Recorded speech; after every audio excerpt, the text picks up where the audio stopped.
আবু সাইদ হত্যা মামলার যে রায়টা হয়েছে, যে এএসআই ছিল, উনি কিন্তু বারবার করে বলছিলেন যে আমার কোনো দোষ নাই, সরকার আমাকে নির্দেশ দিয়েছে, আমি সেই নির্দেশ অনুযায়ী গুলি করেছি।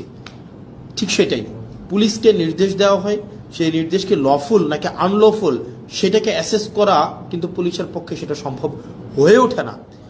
তো আমাদের যে পুলিশটা গড়ে উঠেছে, এই পুলিশ সম্পর্কে আমাদের যে ধারণা, সেই ধারণাটা কি? সে পুলিশ হচ্ছে খারাপ, পুলিশ ঘুষ খায়, পুলিশ হচ্ছে দুর্নীতিগ্রস্ত, পুলিশ হচ্ছে চাঁদাবাজ, পুলিশের জমি দখল করে, মানুষের সম্পদ দখল করে বাসা থেকে উঠাই নিয়ে যায়। অর্থাৎ জনগণ এবং পুলিশের সম্পর্কটা এরকম বিরোধের একটা সম্পর্ক।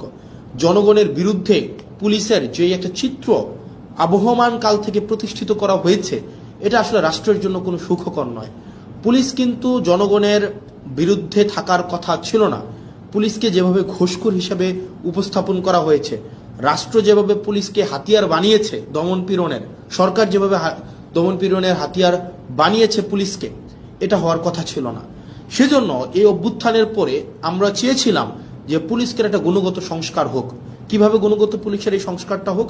সেটা হচ্ছে, আমরা চেয়েছিলাম পুলিশের যে একটা অভিযোগ আছে, আপনি দেখেন পুলিশের বর্তমান পরিস্থিতি, পুলিশ হচ্ছে, আমি ব্যক্তিগতভাবে মনে করি রাষ্ট্রের সবচেয়ে নিরীহ যদি রাষ্ট্রের কোনো অঙ্গ সংস্থা থাকে, সেটা হচ্ছে পুলিশ।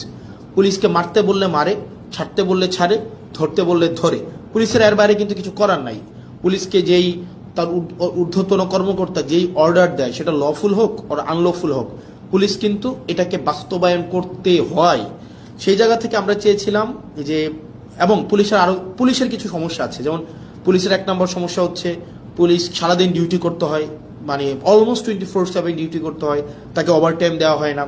পুলিশ, আপনি যদি রাজারবাগ পুলিশ লাইনগুলোতে যান বা বাংলাদেশের থানাগুলোতে যান, আপনি গিয়ে দেখবেন পুলিশ যে ধরনের অমানবিক জীবনযাপন করে, মানে পুলিশের যে অমানবিক জীবনযাপন, এটা মানে যেটা আনইমাজিনেবল, এই একটা অমানবিক জীবনের মধ্যে থেকে, এবং তার যে বেতন কাঠামো আছে সেটা নিয়ে কথা নাই বলি, তাকে ওভারটাইম দেওয়া হয় না, তাকে অলওয়েজ সিনিয়রদের যে অর্ডার, এটা আনলফুল হইলেও তাকে এটা বাস্তবায়ন করতে হয়, এবং তাকে এটা বাস্তবায়ন যদি না করে, তাহলে তার পদায়ন, তার পদোন্নতি, তার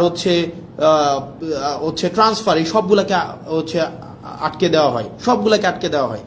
এবং দুঃখজনক বিষয় হচ্ছে, পুলিশ যদি সরকারের কোনো ইচ্ছার বাইরে যায়, অন্যায্যভাবে, সরকার একটা অন্যায্য একটা অর্ডার করছে, এটার বাইরে যদি পুলিশ যায়, তার চাকরি অলমোস্ট ইম্পসিবল হয়ে ওঠে। এখন দেখেন, পুলিশের এই যে ক্ষোভ, পুলিশের প্রতি যে এইসব অন্যায্য অবিচার করা হচ্ছে, তার পোস্টিং, প্রমোশন, পদোন্নতি সবগুলো রাজনৈতিক ইচ্ছার উপরে নির্ভর করা হচ্ছে। বাংলাদেশে পুলিশ যারা সরকারের যত বেশি পদলেহন করে, যারা সরকারের সবচেয়ে বেশি কাছাকাছি থাকে, যারা সরকারি দলকে সবসময় পৃষ্ঠপোষকতা করে, তারা ভালো পোস্টিং পায়, তারা ভালো প্রমোশন পায়। সেজন্য সরকারের লিগেল অর্ডার করুক অথবা আনলিগেল অর্ডার করুক, এই কারণে পুলিশরা সবসময় চায় সরকারের মনোরঞ্জনের মধ্য দিয়ে ব্যস্ত থাকতে।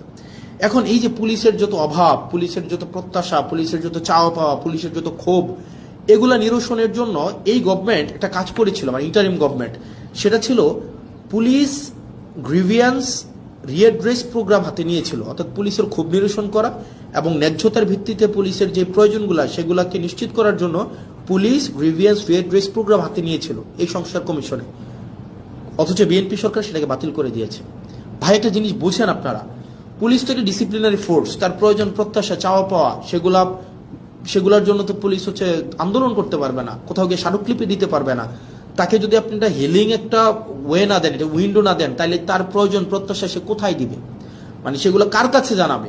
এটা জানানোর জন্য ইন্টারিম গভর্নমেন্ট যে পুলিশ সংস্কার কমিশনটা করেছিল, সেটা হচ্ছে সেখানে পুলিশের ক্ষোভটাও যেন পুলিশ জানাইতে পারে, পুলিশের অভিযোগটা যেন পুলিশ জানাইতে পারে। এবং পুলিশকে যদি কেউ আনলফুল্লি কোনো একটা অর্ডার করা হয়, পুলিশকে যদি কেউ অন্যায্যভাবে কোনো একটা অর্ডার করা হয় যে তোমাকে গুলি করতে হবে, তোমাকে কাউকে উঠাই নিয়ে আসতে হবে, তোমাকে মানে বেআইনি কোনো একটা কাজ করতে হবে, পুলিশ সদস্যরাও যাতে সেটা থেকে নিষ্কৃতি পায়, সেটার জন্য একটা অভিযোগ জানাইতে পারে, সেটার জন্য পুলিশ গ্রিভিয়েন্স রিএড্রেস একটা প্রোগ্রাম হাতে নেওয়া হয়েছিল, সেটাকেও বাতিল করে দেওয়া হয়েছে।